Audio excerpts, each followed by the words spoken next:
അസ്സലാമു അലൈക്കും വറഹ്മത്തുള്ളാഹി. അൽഹംദുലില്ലാഹ്. അല്ലാഹുമ്മ സ്വല്ലി അലാ സയ്യിദിന മുഹമ്മദിൻ വഅലാ ആലി സയ്യിദിന മുഹമ്മദ്.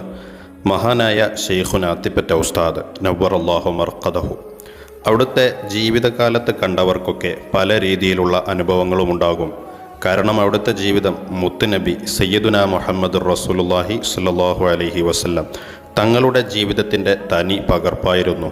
നമ്മളൊക്കെ പലപ്പോഴും നിസാരമായി കാണുന്ന, ശ്രദ്ധിക്കാതെ പോകുന്ന കാര്യങ്ങളൊക്കെ അവിടുന്ന് ഗൗരവമായി കാണുമായിരുന്നു. പ്രിയപ്പെട്ട ബഷീർ ഫൈസി ദേശമംഗലം ഉസ്താദ് ശൈഖുന അത്തിപ്പറ്റ ഉസ്താദിനെ കുറിച്ച് പറഞ്ഞ ചില അനുഭവങ്ങൾ നമ്മെ വല്ലാതെ ചിന്തിപ്പിക്കും.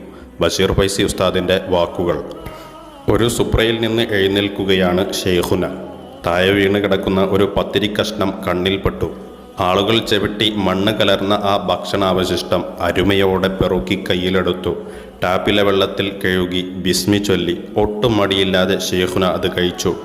ഭക്ഷണത്തിൻ്റെ ഏതു തരിയിലാണ് ബറക്കത്ത് എന്നറിയില്ല മക്കളെ. 1000 പ്രസംഗങ്ങളെക്കാൾ ഉള്ളുലക്കുന്ന ഒരാവിഷ്കാരം. ശൈഖുന പള്ളിയിൽ നിന്നിറങ്ങുകയാണ്. പുറത്തിട്ട ഏതോ ചെരുപ്പിൽ അവിടുന്ന് അറിയാതെ ചവിട്ടി. അല്ലാഹ് എന്ന ഒരു വിളി. പിന്നെ ആ ചെരുപ്പിൻ്റെ ഉടമസ്ഥനെ കാത്തുനിന്നു, അയാൾ വരുന്നതുവരെ. അയാൾ വന്നപ്പോൾ ശൈഖുന പറഞ്ഞു, പൊരുത്തപ്പെടണം, ചെരുപ്പിൽ ഞാൻ അറിയാതെ ചവിട്ടി. ഏതു ഹൃദയമാണ് ആ നിഷ്കളങ്കത കണ്ട് പൊട്ടിപ്പോകാത്തത്?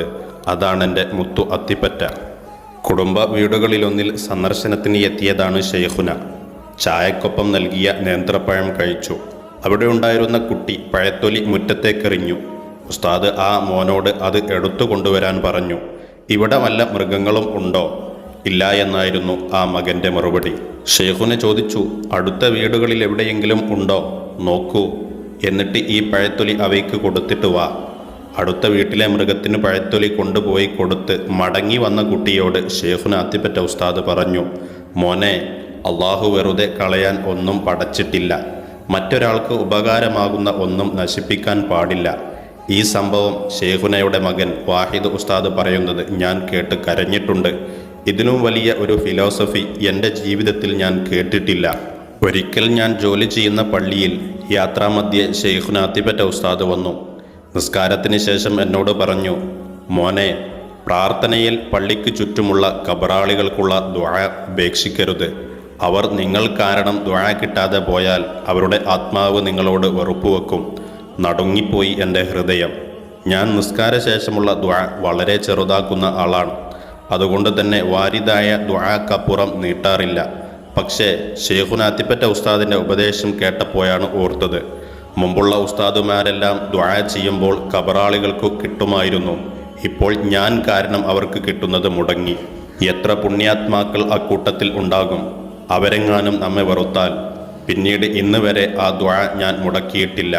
നോക്കൂ, നമ്മൾ നിസ്സാരമായി കാണുന്ന പലതിലും ശൈഖുന അത്തിപ്പറ്റ ഉസ്താദ് പുലർത്തിയ സൂക്ഷ്മതയും നിരീക്ഷണവും. ഒരു പൂവ് പോലെ ജീവിച്ചു അദ്ദേഹം. നറുമണം പകർന്നു, ആരെയും വാക്ക് കൊണ്ടുപോലും നോവിക്കാതെ. ഹിമകണ വിശുദ്ധമായ ഒരു കുളിരായിരുന്നു ആ സാന്നിധ്യം. ഒരു സ്വഹാബിയെപ്പോലെ ജീവിച്ച ഫക്കീർ, സുലൂക്കിൻ്റെ രാജകുമാരൻ ഷെയ്ഖ് അത്തിപ്പറ്റ ഉസ്താദ് നവ്വറല്ലാഹു മർഖദഹു. ഇതാണ് ബഷീർ ഫൈസി ഉസ്താദിൻ്റെ വാക്കുകൾ. മാഷാ അല്ലാഹ്. അല്ലാഹു സുബ്ഹാനഹു വ തആല അവിടുത്തെ പദവി ഉയർത്തി കൊടുക്കട്ടെ. അവിടുത്തെ പാത പിൻപറ്റാനുള്ള തൗഫീഖ് നമുക്കെല്ലാവർക്കും നൽകി അനുഗ്രഹിക്കട്ടെ. ആമീൻ യാ റബ്ബൽ ആലമീൻ. വ ആഖിറു ദഅ്വാനാ അനിൽ ഹംദുലില്ലാഹ്. അസ്സലാമു അലൈക്കും.